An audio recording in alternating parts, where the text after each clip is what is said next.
Monsieur le recteur, monsieur le vice-recteur, monsieur l'administrateur, mesdames et messieurs en vos titres et qualités, chers collègues, chers étudiants, chers publics.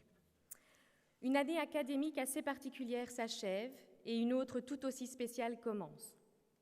Je prends aujourd'hui la parole pour parler au nom de mes collègues du corps scientifique.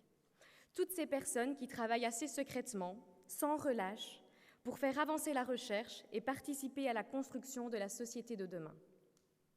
Toutes ces personnes qui poursuivent leurs travaux, tout en participant au bon fonctionnement de leur département et en assurant les activités d'enseignement. Ces mêmes personnes qui doivent combiner leur vie de famille avec leurs tâches professionnelles. Toutes ces personnes faisant donc partie du corps scientifique.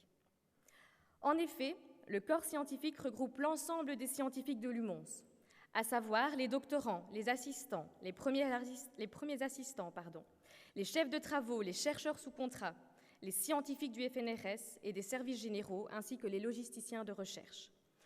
Nous sommes plus de 900 scientifiques à l'UMONS à travailler chaque jour et à participer à son développement et à son rayonnement. Rien qu'en thèse, l'UMONS, c'est environ 60 thèses par an et déjà 26 en 2020, malgré les conditions que nous connaissons cette année. Le CORSI, organe de représentation du corps scientifique, veille aux intérêts de ses membres au sein de notre université et au niveau de la Fédération Wallonie-Bruxelles. Le corps scientifique a toujours bénéficié de l'écoute et du soutien des autorités de l'UMONS, que nous tenons à remercier aujourd'hui. Cependant, cela ne doit pas occulter le caractère assez précaire des carrières des chercheurs, qui voient leurs perspectives et leurs aspirations personnelles fortement limitées, malgré l'excellence de la recherche universitaire. Il est à noter que l'enseignement supérieur doit actuellement répondre à des attentes croissantes avec des moyens limités. Les universités sont sous-financées, ce qui mène à diverses conséquences, comme par exemple un sous-encadrement des étudiants et une surcharge de travail qui entraîne une augmentation des burn-out. Tout cela accentue au final la précarité des chercheurs. Cette situation nous a poussés à nous investir aux côtés des autres corps universitaires pour réclamer un refinancement des universités. Vous n'êtes pas sans savoir que les universités de la Fédération Wallonie-Bruxelles bénéficient d'un financement nettement moins avantageux que celles des pays voisins. Étant donné l'impact positif pour la société et l'économie, ce refinancement est selon nous toujours d'actualité, d'autant plus au regard de la crise que nous traversons. Comme mentionné au début de mon intervention, l'actuelle crise sanitaire ne nous a pas épargnés. En effet, le 16 mars 2020, les universités ont dû fermer leurs portes. Et le 18 mars, la Belgique rentrait en confinement. Pas facile pour un chercheur d'être du jour au lendemain confiné chez soi, sans ses collègues pour partager ses joies et ses peines, sans la motivation de son superviseur, sans les bouchons du centre-ville. Même si ça, c'est vrai, on s'en passait assez bien, je vous l'avoue. Nous nous sommes parfois sentis seuls, très seuls, voire déboussolés à certains moments.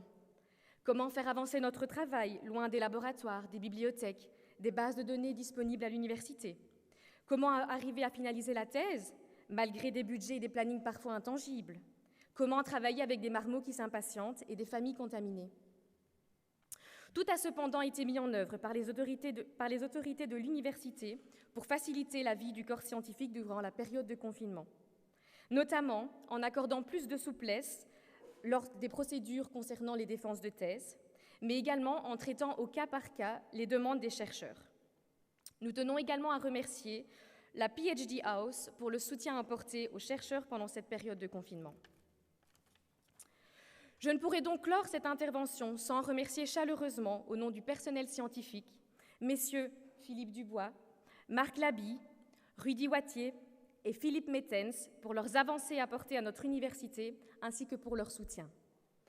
En espérant que la période difficile que nous traversons soit bientôt derrière nous et que nous puissions poursuivre plus sereinement les combats que le corps scientifique a entamés, je vous souhaite à toutes et à tous une excellente rentrée académique. Merci.